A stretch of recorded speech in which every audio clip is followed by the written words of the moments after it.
yoxdur. Elə içəri girən kimi Tahir müəllimin təhsillə əlaqəsi yoxdur. Elə deyir ki, get kimə müraciət edirsən. Deyirəm, müəllim, mən ölkə rəhbərinə müraciət edib, xahiş edəcəm. Deyir, get elə də, kimə müraciət edirsən elə. Açıq-aşkar. Açıq-aşkar Allah haqqı. Deyir, get kimə müraciət edirsən elə. Kanal 21-ə müraciət edən Ağdam rayonunun 4 yol qəsəbə sakini Səxavət İbayev bildirib ki, həyat yoldaşı həmin qəsəbədə yerləşən 14 nömrəli məktəbdə ibtidai sinif müəlliməsi kimi çalışır. Onun sözlərinə görə, həyat yoldaşının 20 saatlıq dərs yükü olmasına baxmayaraq, şikayət etdikdən sonra dərs saatları əsassız şəkildə demək olar ki, sıfıra indirilib. Vətəndaş deyir ki, həyat yoldaşının dərs dediyi şagirdlər hər zaman yüksək nəticələr göstərib. Onların bilik səviyyəsi məktəbin nüfuzuna da müsbət təsir edib. Buna baxmayaraq, bu cür ixtisaslı bir müəllimənin dərs saatlarının əlindən alınması ailəni ciddi narahat edir. Səxavət İbayev məsələ ilə bağlı Ağdam rayon təhsil sektorunun müdürü Tahir Abbasov və Qaradağ Regional Təhsil İdarəsinin müdürü Sənan Məsimliyə müraciət etdiyini, lakin heç bir nəticə əldə olunmadığını qeyd edib. O bildirir ki, təhsilin keyfiyyətini yüksəldilməsi üçün çalışmalı olan məmurlar, əksinə peşəkar müəllimlərin fəaliyyətini süni maneələr yaradırlar. Yaranmış vəziyyət sual doğurur. Əgər şagirdlər yüksək nəticə göstərirsə, müəllim öz işində məsuliyyətlidirsə, niyə belə ədalətsiz qərarlar verilməlidir? Ətraflı Səxavət İbayevin öz dilindən dinləyək. Dəyərli izləyicilərimiz, hər vaxtınız xeyir olsun. Biz bu günlərim Ağdam rayon 4 yol 1 qəsəbəsindəyik. Vətəndaş İbayev Səxavətin müraciəti əsasında gəlmişik. Biz yaxınlaşırıq hazırda Səxavət bəyin yanına. Görək Səxavət bəyin şikayəti nədəndir və müraciətləri olacaq aidiyyəti qurumlara. Salam, hər vaxtınız xeyir olsun. Allah xeyir. Nələr baş verir? Bax, müraciət etdiniz, biz hazırda gəlmişik. Buyurun, işləyirsin. İbayev Səxavət, Ağdam rayon 4 yol 1 qəsəbəsi sakini. Mənim müraciətim təhsillə bağlıdır. Mənim yoldaşımın dərs saatlarının əlindən alıblar. Sizin yoldaşınız müəllim? Bəli, bəli. Hansı məktəbdə çalışır? 14 saylı, Ağdam rayon 14 saylı məktəbdə, qəsəbədə. Yəni bu qəsəbə, 4 yol 1 qəsəbəsində çalışır, dəyərli izləyicilərimiz. Aha, sonra? Direktor əlindən dərs saatlarını alıb, verib başqa müəllimlərə. Nə müəllimidir? İbtidai sinif müəllimidir. İbtidai sinif müəllimidir. Bəli. Nə qədər saatını alıb? Yəni siz hazırda iddia edirsiniz ki, dərsin alıb əlindən, direktor alıb, eləmi? Bəli, bəli. Nə qədər saat dərsi var idi? Hazırda neçə saat dərsi var? İndi hazırda iş əslində 20 saat dərsi vardı, indi 1 saat da dərsi yox. Yəni bəs bu müəllim nə dərs keçir? Bilmirəm. Nəsə prinsip aparır. Ən əsas da yox, belə şey yoxdur axı. Yəni ən azından bir müəllimə 1 saat da olsa, 2 saat da olsa dərs olmalıdır da. Əslində vermək istəyirdilər. Mən bu müraciət elədim qabaqcadan. İndi deyirlər ki, sizə dərs yoxdur. Hə, siz iddia edirsiniz ki, mənim şikayətimdən sonra bunlar məndən prinsipə düşdü, eləmi? Bəli, bəli. Əsasən kimləri qeyd edə bilərsiniz? 14 saylı məktəbin direktorudur. Sonra Tahir müəllim, hal-hazırda 1 saat olar Tahir müəllimin yanına getdim. Tahir müəllim kimdir?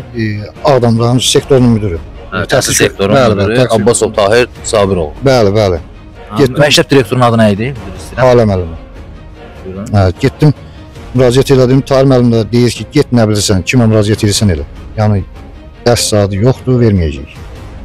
Mən də izah elədim ki, yəni o məktəbdə o direktor özün, yəni o məktəbi idarə edə bilmir. Başlı başınadır. 500 şagirdlik məktəbdə 30-40 uşaq var. Niyə gəlib yoxlamırsınız? Əgər sinif bağlayırsınızsa, mənim yoldaşım sinifini bağlayıblar. Bağlayırsınızsa niyə gəlib onda bağlamırsınız? Deyir, özümüz bilərik. Sən nə bilirsən elə. Yəni bizim keçən də Sənan müəllimə müraciətimiz olub. Onun nə ilə bağlı idi? Keçən də dərs saatlarını kəsmişdilər. Müraciət elədim, mümkün olmadı. Ölkə rəhbərinə müraciət elədim, yəni qaldı yerində. Dərs saatlarını almadılar, əslində almışdılar. 8 saat dərs. Sizin müraciətinizdən sonra bərpa olundu. Bəli, bəli. Mən belə düşünürəm ki, keçən il bunlardan şikayət elədiyim üçün, Sənan müəllimdən, Tahir müəllimdən. Sənan müəllim, yəni Qarabağ Regional Təhsil İdarəsinin müdürüdür. Bəli. Şikayət elədiyim üçün bu ildə bizim başımıza belə oynasılır. Mən onu düşünürəm. Bu sizin düşüncənizdir. Bəli, bəli. Yəni Tahir müəllim də Ağdam rayon icra hakimiyyətinin hüquq şöbəsinin müdürü olub. 3-4 il bundan qabaq gətirib onu qoyublar təhsilin başına. Yəni 1 saat belə dərs keçməyik, bilmir. Yəni bu adam ixtisasda hüquqşünasdır. Bəli, bəli. Təhsillə heç bir alış-verəcəyi yoxdur. Yoxdur. Təhsillə alış-verəcəyi yoxdursa, 1 saat dərs keçmişsə, heç bir vaxt o təhsili bilə bilməz. Onu da qoyublar təhsilin başına. Yəni kim yaxınıdır, kim nə bilim belə ona baxır. Da bu adam idarəçiliyi yoxdur, idarə edirlər bu adamı. Çox maraqlıdır dəyərli izləyicilərimiz. Həqiqətən bir dəfə də olsun əlinə jurnal alıb dərsə girməyən adam, pedaqoji fəaliyyəti olmayan adam, yəni bu günlərim Ağdam rayon təhsil sektoru müdürü vəzifəsini aparırsa, yəqin ki, mən heç nə deyə bilmərəm. Aidiyyatı qurumlar ümid edirik ki, bu vətəndaşın çıxışına uyğun olaraq bir cavab verəcəklər. Başqa əlavə nəyiniz varmı? Yəni belə? Əlavə onu demək istəyirəm ki, mən cənab nazirin çıxışlarına baxdım. Dedi ki, balıq vaxtırağa 2000 dərs keçdiyi uşaqlar yaxşı nəticə göstərirsə, ona vermək lazımdır. Bal demişsə bir şey yadıma düşdü. Bu günlərim respublikamızda bilirik ki, müəllimlərin diaqnostik qiymətləndirilməsi aparılır. Sizin həyat yoldaşınız o həmin diaqnostikalardan keçib? Keçib. Nə qədər bal yığıb? 33 bal yığıb, amma nəticədə elə mənim yoldaşımın dərs keçdiyi uşaqlar nəticə göstərir. Sizin həyat yoldaşınızın dərs dediyi şagirdlərin yüksək nəticəsi oldu, yəni belə. Bəli. Onda cənab nazir deyir ki, əgər 55-60 bal toplasa belə, uşaqlara dərs keçməsə, biz gələn ona deməliyik ki, ay müəllimə, sizən o sinifi götürmür, birinci sinifi götürmür. Cənab nazirin də dediyi bu şeylərin üst-üstə düşmür. Ya Sənan müəllimi eşitmir onu, ya Tahir müəllimi onsuz da eşitmirlər. Cənab nazir eşitmir. Bu da hamı öz göstərişi ilə işləyir. Yəni kimin ağlına nə gəldi elə işləyir. Yəni nəticəyə bax. Bu sizin iddianızdır. Bəli. Nəticəyə baxırsansa, gəl nəticələrə bax, ondan sonra qərar ver. Birdən-birə müəllimi də qırağa qoymaq olmaz. Gəl gör uşağa dərs keçməsə, hə, çöz qoy qırağa. Amma belə olmaz axı. Elə içəri girən kimi Tahir müəllimin təhsilinlə əlaqəsi yoxdur. Elə deyir ki, get kimə müraciət edirsən. Deyirəm, müəllim, mən ölkə rəhbərinə müraciət edib, xahiş edəcəm. Deyir, ged elə də, kimə müraciət edirsən elə. Elə açıq-aşkar. Açıq-aşkar Allah haqqı. Deyir, get kimə müraciət edirsən elə. Nə olasıdır ki, deyir. Gözündən çox arxayım. Çünki icra hakimiyyətindən gətirib qoyublar təhsilin başına. Yəni belə düşünürəm ki, belə deyir ki, arxamda duran var da. Açıq-aşkar 14 saylı məktəbin direktoru mənə deyir ki, rayon başçısı Vaqif müəllim mənim qohumum. Elə buradan Vaqif müəllimi də salamlayıram. Mən bir vətəndaş olaraq, bir mətbuatçısı olaraq onu çox istəyirəm və həmişə dəyərləndirmişəm. Allah canını sağ eləsin. Buyurun. Vaqif müəllim mənim qohumumdur. Mənə nə var əslində? Kiminsə vəzifəli qohumu varsa, ölkə rəhbəri deyir ki, heç kim vəzifəsindən istifadə eləməsin, heç kimin qohumları vəzifəsindən istifadə eləməsin. Bunlar da deyir ki, elə başçı bizim qohumumuzu dağıtmalı. Məktəbin direktoru Halə müəllim. Deyir ki, Halə müəllim. Bəli. Mənə nə var bilərsən ki, başçı mənim qohumumdur. Mən də dünənlərin başçının o köməkçisi ilə əlaqə saxladım. Ki, belə deyir. Ki, başçının adından istifadə edir bu adam. O da nəsə bir geri dönüş olmur. Köməkçi kimdir? Bəxtiyar müəllim. Cənab başçının köməkçisi. Bəli, cənab başçının köməkçisidir. Bir söz demədi. Ayrı bir söz demədi. Yığdınız ondan sonra siz onu? Xeyr, yığmadım da WhatsApp-da dedim də nə söz var, dedim ki, belə. Sizin adınızdan istifadə edilir. Cənab başçının adından istifadə edilir. Ola bilərmi? Yəni hazırda indi məktəb direktoru bu sözü deyir. Bəli. Ola bilərmi? Yəni bu onun adından istifadə eləmiş olar və yaxud da elə qohumu deyil? Vallahi. Yəni bir qəsəbədə yaşayırsınız. Mən ona görə bu sualı verdim. Siz yəqin ki əslində mən belə inandırıcı gəldi ki, bu direktor da cənab başçının kətçisidir. Eyni şərtdəndirlər. Bəli.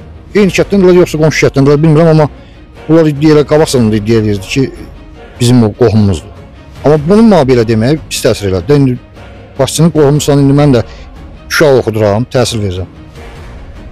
Belə olmaz axı, indi mən nə arayacam, mən nə edəcəm özüm də bilmirəm.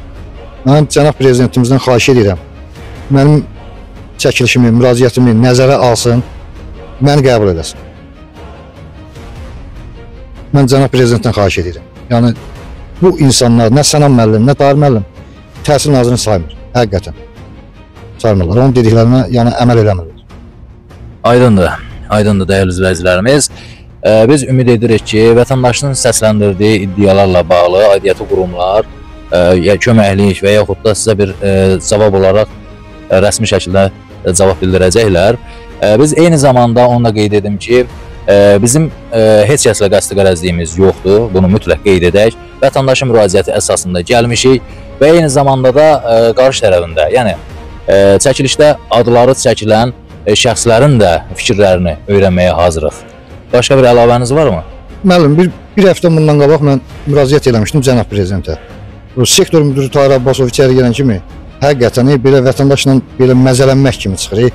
Qəşəng çıxışlar edirsən, qəşəng nə bilim, çıxışlar vermirsən, qəşəng danışırsan. Siz çıxış eləmisiniz hardasa? Bəli, çəkib qoymuşam TikTokda. Sosial şəbəkələrdə Bəli, sosial şəbəkələrdə paylaşmışam. Başlayıb məndən məzələnir. Deyirəm ki, Tahir müəllim, mən cənab prezidentə müraciət eləmişəm. Məndən məzələnirsən sən. Niyə elə deyirsən ki? Deyir ki, güya nə olasıdır ki, elədin nə oldu ki? Bəli. Onun nəzərinizə çatdırım ki, bu günlərim Azərbaycanda, ölkəmizdə telekommunikasiya o qədər gözəl inkişaf edib ki, bu günlərin bizim sosial şəbəkələrə yerləşdirdiyimiz bütün materiallar, nəinki bizim, eyni zamanda hər bir şəxsin yerləşdirdiyi materiallar hər kəs tərəfindən izlənilir. Bunun üçün biraz diqqətli olmaq lazımdır. Cəmiyyətə qarşı hörmətsizlik elə tiktokerlər, blogerlər çıxıb ki, yəni bəzilərinə aiddir. Cəmiyyətə qarşı hörmətsizlik eləyirlər təbii ki. İndi siz də bir vətəndaş olaraq öz TikTok platformanızda hara getmisiniz? Yəni belə başa düşdüm də. Sizin şikayətinizə baxan olmuyor. Siz də məcbur qalıb çıxıb öz sosial platformanızda prezidentə müraciət edirsiniz. Bəli. Bununla da bağlı Ağdam rayon təhsil sektorunun müdürü Tahir müəllim, baxıram ki, mənlə əməlli başlı biri prezidentə müraciət elədiyim üçün eləyirik onu. Deyir, nə oldu ki, kimlər arasıdır ki? nə dəyişdi? Nə dəyişdi ki, onu qoydun, nə oldu ki? Sizcə bax, bunu rahat şəkildə qeyd etməyi nəyinə güvənə bilər və yaxud kimə güvənə bilər? Vallahi kiməsə arxayındır. Kiməsə arxayındır ki, məndən belə danışır da, vətəndaşla. Mən deyəndə mən kiməm ki, vətəndaşam mən. Gedən vətəndaşlarla elə hamısı ilə belə danışır. Ya kimdən düzəməli danışır ki? Təhsil haqqında danışmaqdan sən çevirib başqa şeyi danışırsan ki, qoydun onu sosial şəbəkəyə, nə oldu, nə dəyişdi, kimə nağazdılar. Mən ölkə rəhbərinə müraciət edirəm, kömək istəyirəm. Mən mən neyniyə bilərəm ki? Hazırda sizin həyat yoldaşınızın əmək müqaviləsinə xitam verilibmi, yoxsa hazırda müqavilə durur? Bəli, durur. Ancaq heç bir dərs saatı verilməyib də? Xeyr. Yoxsa verirlər, siz götürmürsünüz? Yox, hələ verməyiblər. Vermədilər dərs. Dərs hazırda açılıb da? Bəli. Dərsə gedir? Xeyr, nətər getsin? Yox. Dərs saatda vermir. Yox. Yəni bu adam dərsə getmədiyi halda, dərs saatı olmadığı halda əmək müqaviləsi necə qüvvədə qalır? Şikayət elədiyim üçün o günlərim deyiblər ki, 5 yaşlı uşaqları verəcəyik. Verəcəyik. Bəli. Dayı sinif müəllimi idi də? Bəli, 5 yaşını deyib verəcəyik. 5 yaşlı uşaqları. Aydındır. Ümid edirik ki, dəyərli izləyicilərimiz vətəndaşın səsləndirdiyi iddialarla bağlı aidiyyəti qurumlar tərəfindən cavab alacaq. Allah əmanət olun, özünüzdən müğayət olun. İnşallah növbəti videolarımızda görüşənədək.